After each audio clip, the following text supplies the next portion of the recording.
박세일 국민생각 대표, 개혁적 보수와 합리적 진보를 아우르는 국민생각을 장기표 대표와 함께 창당하려고 했지만 진보 성향 장기표 대표의 이탈로 사실상 그냥 보수정당 아니냐는 반응을 얻고 있습니다.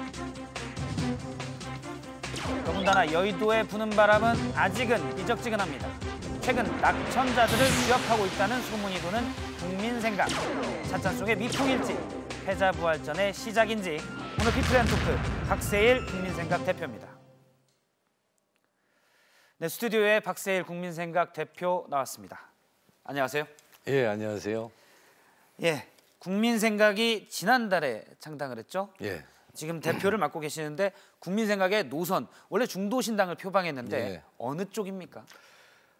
우리 국민신당은 우리 대한민국이 지난 한 5, 60년간 산업화 민주화에 성공해서 이제 중진국의 선두주자가 됐습니다. 예. 앞으로 대한민국이 나아갈 방향은 이제 선진국이 되는 선진화와 통일의 시대를 여는 건데, 이 선진과 통일의 시대를 열려면 국민을 통합하는 정치 세력이 등장해야 되고 국가 정책과 국가 전략을 소중히 하는 그런 정치 세력이 등장해야 된다 해서, 그러한 새로운 21세기 대한민국의 선진화와 통일을 위한 그런 정치 세력을 만들기 위한 시작으로서 저희들이 국민생각이라고 하는 이제 중도 신당을 만들게 됐습니다. 자, 선진화 그리고 통일을 위해서는 통합을 국민이 해야 된다. 통합해야 되고 국가 정책을 소중해야 된다. 예, 그래서 말씀하신 게 합리적 진보와 개혁적 보수를 아우르겠다. 맞습니다. 이게 정강이 이렇게 나와 있던데요. 그런데 이제 합리적 진보라고 할 수 있는 장기표 녹색통일당 대표가 원래 창당 준비위원장으로 뛰다가 나중에 빠졌습니다. 왜 빠지셨나요? 그 몇 가지 좀 근본적인 문제가 있었습니다. 예컨대 FTA 같은 거. 저는 FTA는 하는 것이 올바른 방향인데, 다만 그 부작용을 최소화하는 것이 옳다라고 하는 입장이었다면은 우리 장 대표는 FTA 그 자체에 대해서 대단히 부정적이었습니다.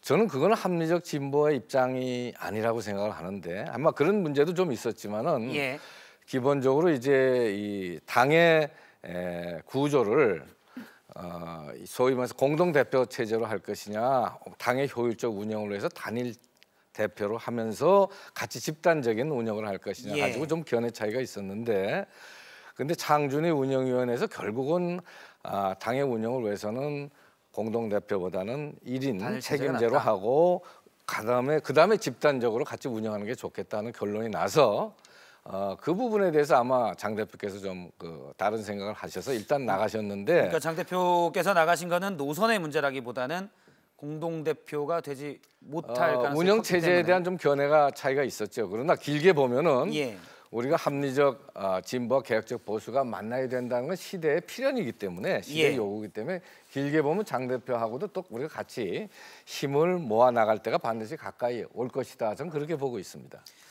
예, 몇몇 예비 후보들, 총선의 예비 후보들 국민생각으로 나가겠다 이렇게 얘기하신 분들도 그 홈페이지에 보니까 진보가 없다 이러면서 또 나가고 하시던데요. 반드시 그런 건 아닙니다. 진보가 없다라기보다도 그런 문제로 나가고 그러는 건 별로 없고, 사실은 이제 지금 어느 나라든 간에 합리적인 진보, 합리적인 보수는 서로 수렴하고 있습니다.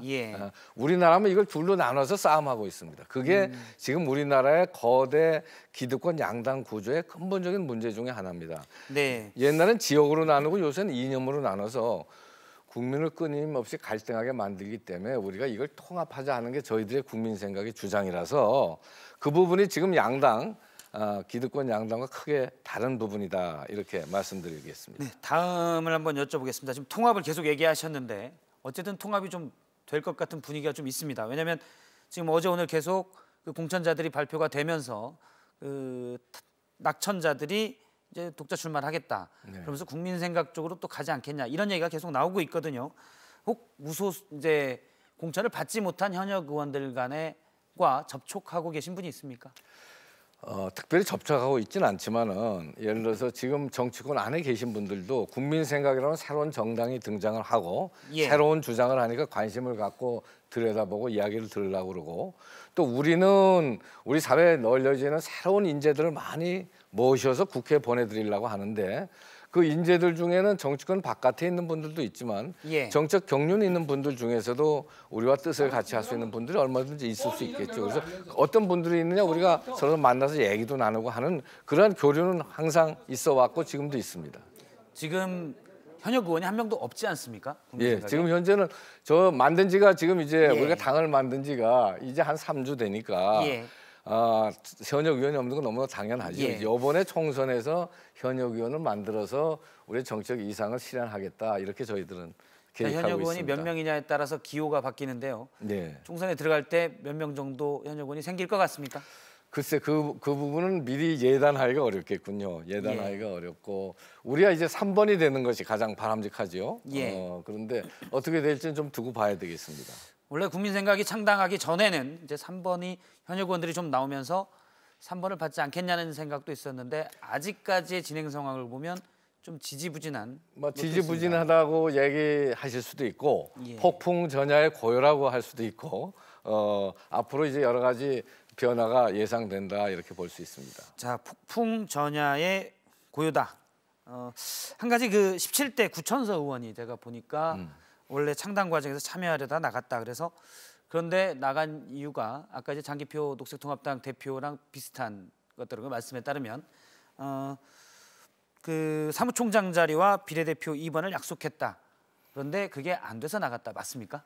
그거는 사실이 그렇지가 않습니다. 약간의 좋은 뜻에서 서로 이제 힘을 합치려고 그랬는데 예. 한두 가지 좀 사고가 있었습니다. 그래서 누구의 책임이라고 할 수는 없지만 본의 아니게 뜻은 좋았지만 사고가 있어서 당분간 같이 일하기가 어려워졌을 뿐이고 예. 길게 보면은 제가 볼 때 장기표 대표도 그렇고 구천서 의원도 그렇고 언젠가 다 큰 길에서 우리가 만나리라 이렇게 보고 있습니다. 근데 이제 그런 부분들 사실 이제 새로운 정치를 하겠다. 많은 사람들을 맞습니다. 포용하고 새로운 모든 게 정치를 새로운 걸 하겠다는 건데 하다 보면은 처음 끝대로 안 될 수도 있고 한두 가지 사고도 생길 수도 있고 예. 또 옆으로 가는 경우도 있지만 큰 역사의 맥락에서 역사에. 볼 때는 이건 반드시 대한민국의 선진과 통일을 위해서 저는 성공하는 방향으로 지금 가고 있다 이렇게 보고 있습니다. 이제 그런 거를 약간 그 뭐라고 하시는 분들도 있더라고요. 어떤 그러니까 비례대표 항상 번호를 세상에는- 약속했다는 것이나 뭐 사무총장 자리를 약속했다 이런 부분들은 과거 정치의 답습 아니냐 뭐 이런 얘기들이 있습니다. 근데 그게 바로 이제 사고라는 거가 되겠죠. 예. 그러니까 자세히 이제 모르고 내용을 모르고 이제 하시는 말씀들이니까 예, 이 정계에서 이렇게 돌아다니는 얘기 중에는 들을 게 있고 듣지 않으실 게 있습니다. 알겠습니다. 그 앞서 이제 주요 뉴스 시작할 때 주요 뉴스에도 잠깐 얘기가 됐는데 오늘 대표께서는 새누리당 탈락자들과 같이 미래를 공유한다면 연대를 할 수도 있다 이렇게 말씀을 하셨는데 민주통합당 쪽은 없습니까? 마찬가지입니다. 저는 새누리당이든 민주통합당이든 예. 우리와 뜻을 같이 하고 가치를 같이 한다면은 가치를 같이 하는 사람들이 따로 나눠져서 싸울 이유가 없지 않겠습니까? 그래서 우리가 선진과 통일을 위해서 국민 통합의 시대를 열고 국가의 비전과 국가의 전략을 소중히 하고 민생을 소중히 하는 정말 진정으로 소중히 하는 그런 미래의 새로운 정치 세력을 우리가 만들어 보자 하는데 뜻을 예. 같이 한다면은 그건 민주통합당이든 또 우리 새누리당이든 관계없이 관계없다. 모든 분들한테 같이 길이 열려 있고 문이 열려 있고 같이 일을 하자 이렇게 얘기할 수 있죠. 자, 지금 계속 말씀하시는 게 함께 같이 그렇습니다. 통합 이런 것들을 이제 많이 그렇습니다. 지금 말씀하시는데요. 대한민국이 너무 분열되고 너무 갈등하고 국론이 말이죠. 전 예. 이런 나라가 없어요. 예를 들어서 성장과 복지도 어느 나라도 성장도 소중히 하고 복지도 소중히 하는데 대한민국에 들어오면 성장과 복지가 싸움하고 있습니다. 예. 이런 나라 없습니다. 어느 나라든 FTA도 소중히 하고 FTA 부작용이 있으면 그것도 고쳐 나가는데 우리나라는 FTA 하지 말자는 세력하고 하자 이렇게 나눠지는 나라가 전 세계에 없어요. 그래서 이렇게 모든 국론을 과도하게 분열시키는 지금 양당 구조 가지고는 예. 대한민국이 선진 통일 못하겠다 해서 저희들이 나와서 통합을 주장하고 미래를 주장하게 됐습니다. 자, 통합이 참 좋은 말이긴 한데요. 사실 구체적인 문제에 가면은 강론에 들어가면은 좀 복잡한 게 있습니다. 예를 들어서 그 법인세 문제를 간다면 이제 법인세를 지금 22%인데 민주통합당은 올리자. 그다음에 새누리당은 다시 더 내리자라는 쪽이거든요. 국민 생각은 어느 쪽이에요? 이렇게 보셔야 돼요. 이게 올리자 내리자가 이슈가 아닙니다. 예. 법인세 문제는 법인세만 들여다봐서는 안 되고 우리나라 세제 구조 전체를 한번 개혁을 해야 됩니다. 지금 예를 들어서 개인 소득세든 이 영업세든 이런 데서 세금을 내지 않는 분들이 한 반 정도 됩니다. 전혀 한 푼도 안 내는 반. 예. 이런 나라가 없어요. 그러면 저는 국민이라면 소득이 어려우면 어려운 대로 단돈 한 달에 1,000원을 내든 500원을 내는 것이 시민의 도리입니다. 예. 그리고 이거 전반적으로 우리나라 세제가 가지고 있는 문제들을 고치는 차원에서 하나하나 따져봐야지 한두 가지를 올리느냐 내리느냐 가지고 싸움하는 거는 별로 도움이 안 됩니다. 그래서 저는 대한민국의 세제 개혁이 반드시 있어야 된다고 생각합니다. 재벌 문제도 마찬가지입니다. 재벌 예. 문제도 재벌이 가지고 있는 장점이 있습니다. 역동성, 세계 경쟁에서 이길 수 있는 재벌의 장점을 키워주고 다만 재벌이 국내 시장에서 중소기업과의 갈등 과정 속에서 생기는 부작용을 어떻게 줄여서 형평성을 높일 것이냐 하는 걸 이 두 가지를 같이 해나가야지 이것이냐 저것이냐 그런 식으로 문제를 보면은 사회를 끊임없이 비생산적으로 갈등 구조로 간다 이렇게 말씀드리겠습니다. 뭐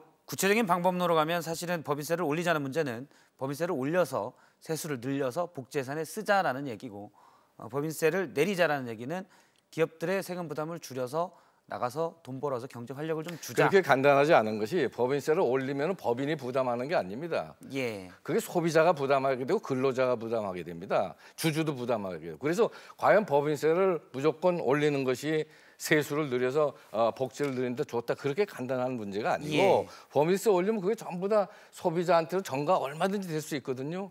그래서 이 문제는 훨씬 전문가들이 예. 종합적으로 따져보고 대안을 만들어내야지 정치적으로 그냥 일견 인기가 있어서 하는 식으로 하면은 이제 정책이 대단히 파행으로 간다. 예. 그래서 우리 국민 생각이 특별히 강조하는 거는 정책을 좀 소중히 하자. 국가 정책을. 그리고 이건 전문가들한테 맡기자. 정치인들이 듣기 좋은 얘기해서 인기 영합적인 정책을 막 해가지고 그래서 나라가 어려워진 게 옛날에 우리가 최근에는 그리스고 옛날에 우리 브라질이나 아르헨티나 다 우리 보지 않았습니까? 그래서 예. 정책을 소중히 한다는 건 국민을 소중히 하는 겁니다. 예. 국민을. 저는 국회에 제가 잠깐 있은 적이 있는데 가장 저를 실망했던 게 국회에서 정치인들이 정책을 소중히 하지 않습니다. 그거는 국민을 소중히 하지 않는다는 겁니다. 국민의 생활은 정부가 예산을 어떻게 하고 법률을 어떻게 고치느냐에 의해서 너무나 많은 영향을 받습니다. 정책이 좀 더 신중하고 진지해야 되는데 그런 것이 진지하고 없다. 정직하고 과학적이어야지 되지 예. 정치적으로 정책을 이용하면 크게 잘못된다. 알겠습니다. 다음 질문으로 넘어가 보겠습니다. 이번에 서초갑으로 나오시죠? 예, 그렇습니다. 예. 이번에 국민생각 전체로는 의석수를 그러니까 4.12 총선 결과로요. 얼마나 예상하십니까? 그래서 우리가 처음에 참 기대를 많이 했는데 실제로 해보니까 그렇게 뜻대로 안 되는 부분도 있습니다. 그러나 예. 저희들이 지금 생각에 한 30석, 30석 최소 이요? 30석은 우리가 확보할 계획으로 있습니다. 자, 30석의 목표를 말씀해 주셨고요.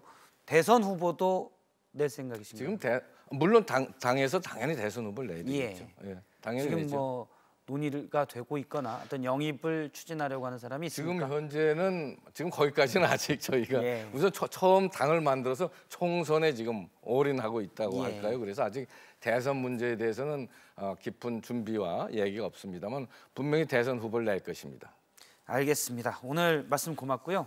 어쨌든 국민들에게 새로운 희망을 주는 또 정당이 되기를 바라겠습니다. 네. 고맙습니다. 예, 감사합니다.